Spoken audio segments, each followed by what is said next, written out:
Danes imam jedna isključitelna čest da ni gostova profesor dr. Dalibor Sokolović od Filološkog fakulteta u Belgrad. Danes to će održi predavanje na tema slovenski te standardni jazici jug-zapad, odnosno će zboruva najmnogo za južnoslovenski te i zapadnoslovenski te jazici. Konkretno, njegovo to predavanje je povezano so jedna granka na sociolingvistika, koja se narekuje teorija na standardni te jazici ili ušte i popularno u današnje vreme standardologija.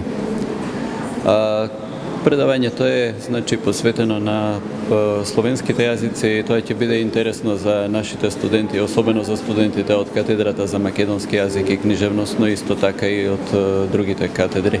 Početak saradnje koja nije za sad duga, ali osjećam da će biti kvalitetna, je zahvaljujući kontaktu sa profesorom Stanojevskim, kroz razne slavistička dešavanja koje smo imali u prethodnom periodu, smo se nekako našli na istim frekvencijama i rešili smo da malo se prvo mi razmenjujemo, da radimo na razmeni studenata, na zajedničkim projektima, evropskim, našim, bilateralnim.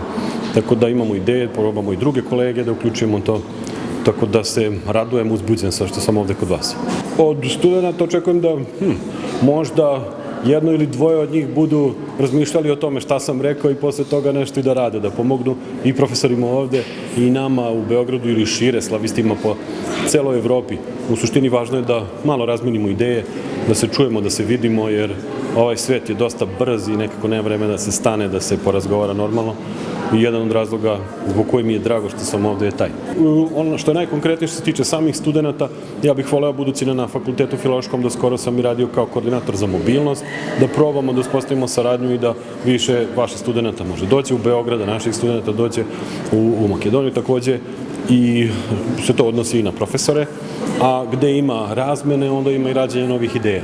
Bilo da je to u okviru samog Erasmus programa ili nekih drugih, složenijih, sve zavisi od toga koliko mi uložimo i koliko budemo hteli da radimo, a sad na osnovu ovog kontakta, kako kažem, privatno imam sa profesorom Stanojevskim, ja vidim da tu može mnogo toga da se uradi.